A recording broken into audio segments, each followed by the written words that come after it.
reports, interviews, and commentary. First, the highlights. 10 people confirmed dead in Ibadan. Building collapse. Immigration plans, digital passports renewal for Nigerians abroad. Oyo NLC debunks rumor on delayed implementation of new minimum wage.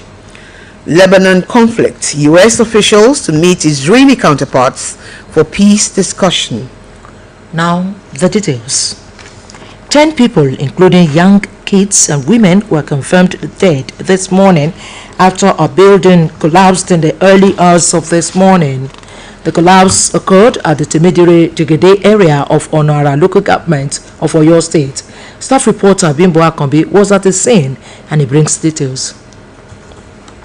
10 people were confirmed dead after the building collapsed, and they included 2 twins, the wife of the owner of the building and other tenants. The Oyo State Fire Service was on ground and they first rescued 9 victims buried under the rubble. The wife of the landlord was later removed from under the rubble. The chief Fire Superintendent Oyo State Fire Service Jimoh Musibao in an interview said the fire service acted in quick response to the Save Our Soul message sent to them, but unfortunately 10 people were pulled out of the rubble dead. Firstly, we recovered 5 people, and later by doing the vigorous work we recovered another 4 children.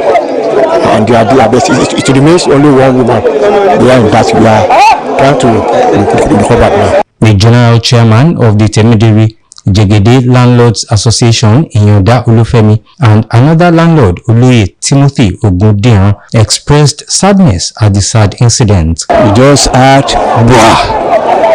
the building collapsed, so and we rushed down to the house. On getting to the house, we learned that people are inside have trapped inside the house. So between 10 minutes after that, we call fire service, and at the same time we call police station. They say gbogbo wa náà máa gbàbẹ̀ ṣùgbọ́n àti ẹ̀rí pé bọ́yọ̀ lánàá tàbí pé ó ní ìgbà pé blọọkù kàkà ṣùgbọ́n gbàtà débẹ̀ náà ní ẹ̀yà wà lẹ́nu.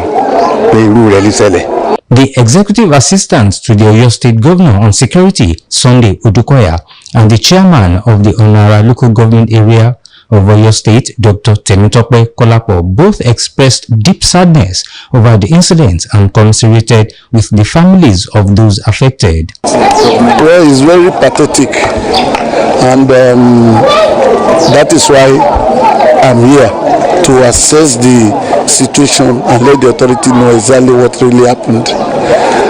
So far so good. The Ministry of Environment and SEMA, including Health, Ministry of Health, are on ground now to take charge and make sure that everything normalizes. Now there is going to be an assessment of what really happened. This is an unfortunate incident, and in fact nobody prays for this, and it had happened. It was a natural disaster, and I want to use this medium to commiserate with the family of all the deceased and the family of all the affected people living in the house. In fact, it was a sad incident. As at the time, BCUS News left the scene of the one-story building which collapsed after 30 years of existence, the corpses of the deceased were being conveyed to the mortuary. Bimbo Akombi, BCUS News. The Nigerian Immigration Service has announced the launch of a phased contactless passport renewal system set to begin in Canada on November 1, 2024.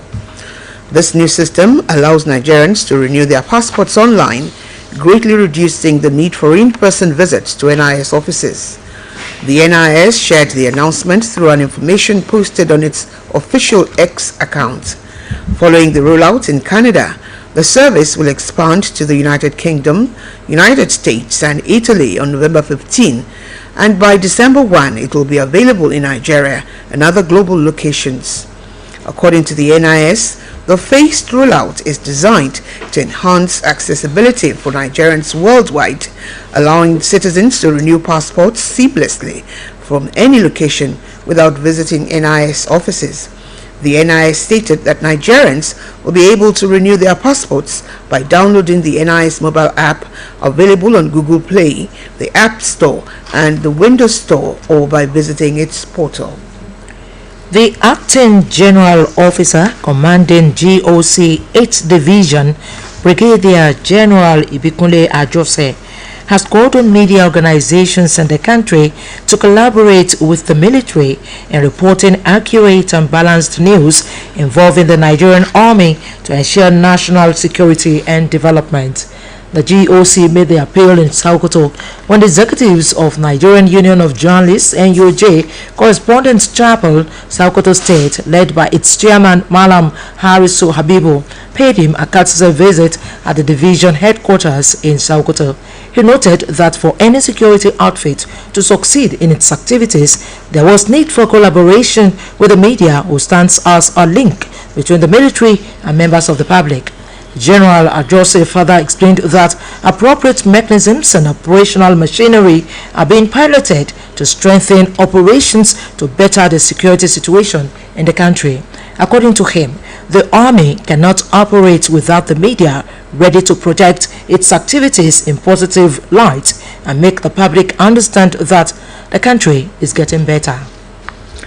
A federal high court in Abuja has dismissed a suit seeking the sack of the chairman of the Niger Delta Development Commission (NDDC), Chiedue. In a judgment today, Justice Joyce Abdul Malik barred the suit filed by some oil-producing communities in Bayelsa and Delta states, challenging ABA's appointment by President Bola Tinubu. Justice Abdul Malik held that the plaintiffs failed to institute the action within 3 months after President Tinubu made the appointment as prescribed by the law. She noted that while ABA was appointed to head the NDDC on August 29, 2023, the plaintiffs filed the suit on January 11, 2024, holding that Section 24, Subsection 1 and Subsection 2 of the NDDC Act placed a limitation on the litigants. The judge further held that the suit was not properly commenced because the plaintiffs failed to first seek the court's leave to apply for a judicial review of President Tinubu's action as required. Justice Abdul Malik also held that since the suit was not properly commenced, the court lacked the requisite jurisdiction to grant any of the reliefs sought by the plaintiffs. The House of Representatives has introduced a bill to amend Section 49 of the 1999 Constitution of the Federal Republic of Nigeria as amended to allocate 6 special seats for women and persons living with disabilities. This was sponsored by House spokesman Akintunde Rotimi Ekiti APC. The proposed amendment seeks to increase the total number of representatives in the House from 360 to 366, with the 6 additional seats reserved specifically for women and PWDs, persons living with disabilities. According to the bill, these special seats would be distributed evenly across Nigeria's 6 geopolitical zones, ensuring 1 representative from each group per region. Candidates for these seats must meet all qualifications required for regular House members. The bill also proposes that elections for these roles would be conducted through an electoral college made up of members from the national associations of each special group, with input from grassroots and regional levels in a multi-tiered election process. It added that once elected, the representatives would serve the same term as other House members and receive equivalent benefits as outlined in the bill. The House of Representatives has failed to consider a motion asking President Bola Tinubu to rescind the decision to change the Ministry of Niger Delta Development to Ministry for Regional Development.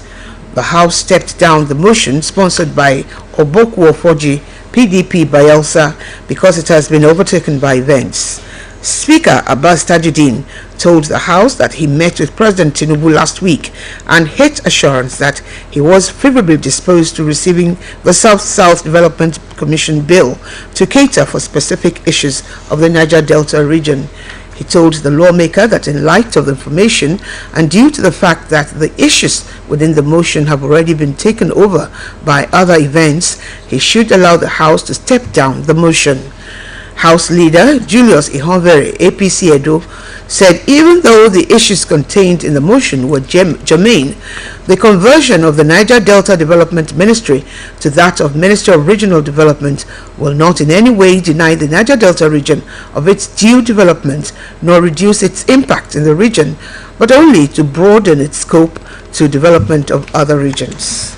This broadcast of Newscope is coming to you from the Broadcasting Corporation of Oyo State, Ibadan. The Nigeria Labour Congress, Oyo State, has debunked the rumor that implementation of new minimum wage for civil and public servants in the state will be delayed till next year. The chairman of the state NLC, Comrade Kayode Martins, stated this while featuring on BCOS Current Affairs program, Kutu High. Comrade Martins stated that the best three tables in negotiating for minimum wage are being considered by the Joint Negotiating Committee. Comrade Martins speaks further. Let me debunk the rumor that the government has made up their mind that they were not going to pay this year till January. Nothing of such. The minimum wage takes effect from 19th of April, in the sense that the old 30,000 naira minimum wage came to an end on April 18th. And like we've seen from other states, the implementation has been commencing right from that particular time.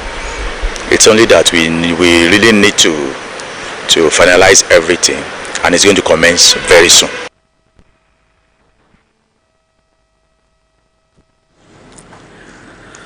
International Monetary Fund, IMF, and World Bank are tools in the hand of the superpower in enslaving black Africa and especially Nigeria. This was the view of stakeholders while featuring on BCOS Current Affairs program, Kutu High. Our man, Bodiaki Jola, compiled excerpts from the live program. His report is presented by Bimisola Adebayo. The Thursday live television current affairs program, Kutu High, x-rayed the impact of International Monetary Fund, IMF, and World Bank policies on Nigeria economy.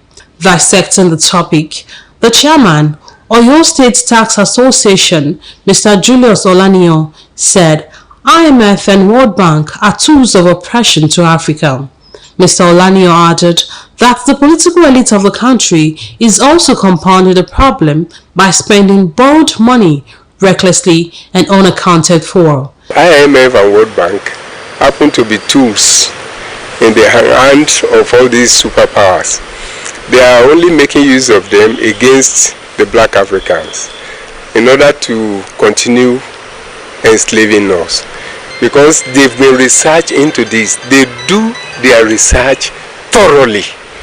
Like we have NISA in Nigeria, they have their own socio-economic research team in America, in UK and some other developed country, in such a way that their research outcome, they will make sure they implement it to later. And when it comes to socio-economic research concerning Africa, it is just a way of enslaving us. And that is the reason why IMF and World Bank were established, to make sure that their counsel to Africa continue to enslave Africa. The chairman of Oyo Taxation Association further said that the impact of the borrowed money is affecting the economy negatively. The way out is for the current administration to be truthful and be transparent. Indeed, they just have to live by example. Leadership by example is what we expect from the current administration. You just have to deal with the corrupt tendencies in every sector of the economy. The moment government is ready to deal with these corrupt tendencies, you just discover that Nigeria will come up as we were in the past.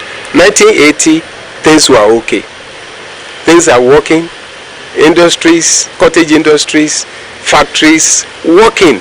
And you cannot see the rate of unemployment today were not there then.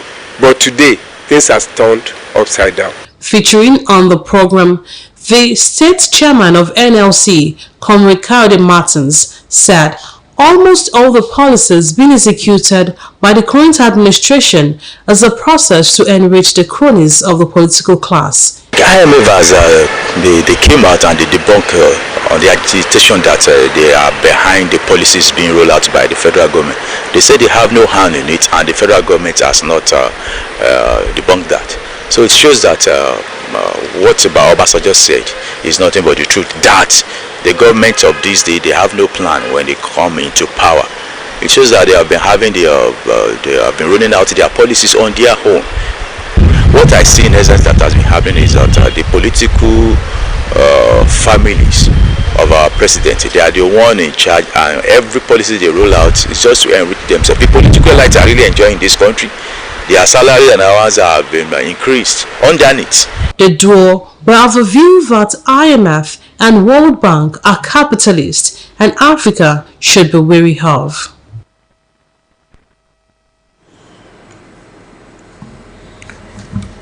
Core members have been implored to be good ambassadors and representatives of the NYSC scheme, irrespective of putting down their uniforms to leverage on the scheme in their future endeavors. The Oyo State NYSC coordinator, Mr. Abel Odoba, gave the charge at the passing out parade at the NYSC Secretariat, Agodi Ibadan. BCOS reporter Ginika Okechukwu was at the event, advising the report. It was an atmosphere of joy as 4,937 Batch C Stream 2 Corps members deployed to Oyo State received their discharge certificates after serving their fatherland for 1 year in various public and private sectors and community development service. The National Youth Service Course Program is a 1-year mandatory program set up by the Nigerian government in 1973 to promote selfless service and the spirit of oneness, and serve as a training ground for Nigerian graduates irrespective of their cultural, academic or social background to equip them for life survival. In his remarks, the Oyo State NYSC coordinator, Mr. Abel Odoba, representing the NYSC Director General, Brigadier Yeshua Ahmed, while congratulating the corps members, admonished them to maximize and utilize the training and experience garnered during the program in their labor market pursuit. Tomorrow will be brighter and better for them. Our corps members in Oyo State, they are going to favor market, not labor market, because the favor of the labor they have done in the state will go with them. Therefore, they are not going to be type of corps members that will be going to look for employment, but employment will look for them. Because during the 1-year service, they have been engaged in ICT and other training like SAID training that many of them have acquired free that will be useful to them after the service free. So they are going to meet better and greater opportunities ahead of them. Some of the corps members who served in various departments expressed their gratitude to God for the success of the program and also narrated their experiences in Oyo State and their places of primary assignment. I gained a lot from the camp, CDS, and especially my PPE. That's the Plastic Corporation of Oyo State. I learned a lot. My words to everyone that is passing out today is that they should not just look at the experience they had. They should not just leave it like that. They should put it into life. NYC has really been fun, stretched me, taught me so many things, and today my PPE, I'm so happy. Through NYC, I've met a lot of great minds, and then I've been able to make a good friends, that can influence my life in a positive way. My experience here was actually very memorable because it changed me. Who I was before I started serving is not who I am now. I've learned so much. I've improved on my skills. I've learned how to be more confident in my skills, and it really just puts me out there, out of my comfort zone, to be stronger. So NYSC is an irreversible year. It's something that you get to experience once, and that is why I personally always advocate that corps members, they make very good advantage of their service here. I'm very grateful for today. Seriously, it is full of joy. It's a mixed feelings because I have a lot of achievements for this year alone. The event had in attendance NYSC officials and featured certificate presentation among others. Ginika Okechukwu, BCS News. Ọ̀gbẹ́ni, ǹjẹ́ o mọ̀ pé ọ̀nà kan ṣoṣo láti mọ ipò àrùn kògbóògùn rẹ ni ṣíṣe àyẹ̀wò? Èyí ni yóò fún ìwọ àti ẹnìkejì rẹ ní ìgbẹ́kẹ̀lé àti àlàyé kúnkún. Má fi nù mí, mo mọ̀ ọ́ jẹ, mo sì mọ̀ wípé ìṣẹ́dúró rẹ̀ ti wà fún gbogbo wa, pàápàá jùlọ àwọn ọ̀dọ́. Ṣàyẹ̀wò fún àrùn kògbóògùn HIV lẹ́ẹ̀kan péré nínú oṣù mẹ́fà. Tí o bá sì wà pẹ̀lú ewu ńlá láti kó HIV, ṣe àyẹ̀wò léraléra. Bẹ́ẹ̀ni, o ò sì gbọdọ̀ dá ṣe àyẹ̀wò náà. Ó dára púpọ̀ kí ìwọ àti olólùfẹ́ rẹ jọ mọ ipò ìlera HIV yín. Jíjẹ́ kí àyẹ̀wò HIV wà lára ètò àdójúkọ wa ní swagger tuntun. Bẹ́ẹ̀ni, ó ṣe pàtàkì láti mọ ìgbésẹ̀ tí ó kàn láti ara èsì àyẹ̀wò náà.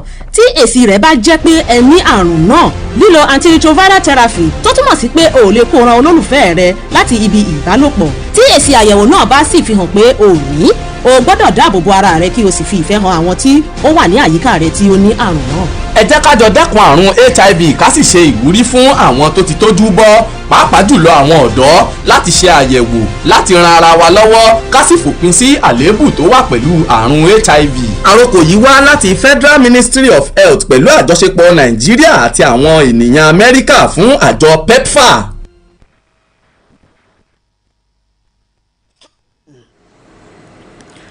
The remains of elder statesman and President General of Ohanaeze Ndigbo Worldwide, Chief Emmanuel Iwuanyanwu, will be laid to rest on Friday, November 1, 2024, in his hometown, Ata-Ikeduru local government area of Imo State. Iwuanyanwu, an industrialist and business mogul, died on July 25, 2024, at 81 after a brief illness in a hospital in Abuja. His body arrived at the Sambakwe International Cargo Airport yesterday to begin the last journey home. Imo Deputy Governor Lady Chinyere Komaru, who was at the airport to receive the body of the business mogul, was accompanied by the Secretary to the Government of Imo State, Chief Cosmos Iwu, Chief of Staff, Government House, and Namdi Anyeche, commissioners and other appointees, including federal lawmakers, business leaders, and traditional rulers, among others. On the foreign scene, senior U.S. officials planned to meet their Israeli counterparts today to discuss a potential deal to end the conflict in Lebanon and secure Israel's northern border against Hezbollah attacks. The U.S. visit came as the Palestinian militant group Hamas rejected separate truce proposals for the fighting in Gaza, where Israeli strikes continued overnight. Less than a week before the U.S. presidential election, Washington's envoys Amos Hochstein and Brett McGurk were expected in Israel as Israeli forces continued their intense ground and air campaign against Hezbollah targets in Lebanon. Lebanese Prime Minister Najib Mikati expressed optimism about a ceasefire in the coming days, while Hezbollah's new leader Naim Qassem stated that the group would accept a truce under certain conditions.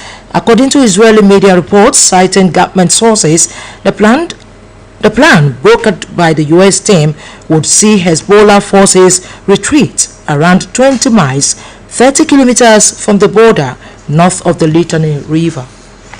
And now to end this edition of News Corp, we'll take another look at main points. 10 people, including young kids and women, were confirmed dead this morning after a building collapsed in the early hours of this morning. The Nigeria Immigration Service has announced the launch of a face contactless passport renewal system set to begin in Canada on November 1, 2024. The Nigeria Labour Congress, Oyo State, has debunked the rumor that implementation of new minimum wage for civil and public servants in the state will be delayed till next year. And senior U.S. officials plan to meet their Israeli counterparts today to discuss a potential deal to end the conflict in Lebanon and secure Israel's northern border against Hezbollah attacks. And that's all from Newscope Desk for now. It was packaged by Abiodun Akinkunle and delivered by Olukemi Ajayi and Josephine Oluwabome. Good evening. Thanks for listening. Do not forget to tune in for the Yoruba version at 8 p.m. Good evening.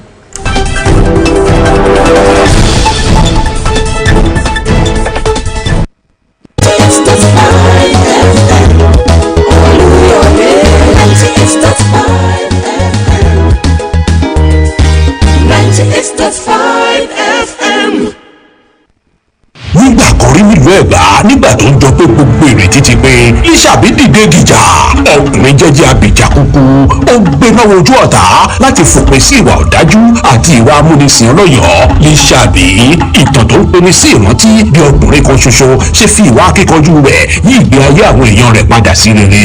Ìwọ náà wàá mọ bó ṣe ṣẹlẹ̀ nínú Lísàbí tá a ti ń ṣàfihàn rẹ̀ báyìí lórí Netflix pẹ̀lú ìlànà ìsanwó tó bẹ̀rẹ̀ láti $2,000 àti $200. Àgbẹ̀ ló nílùú o,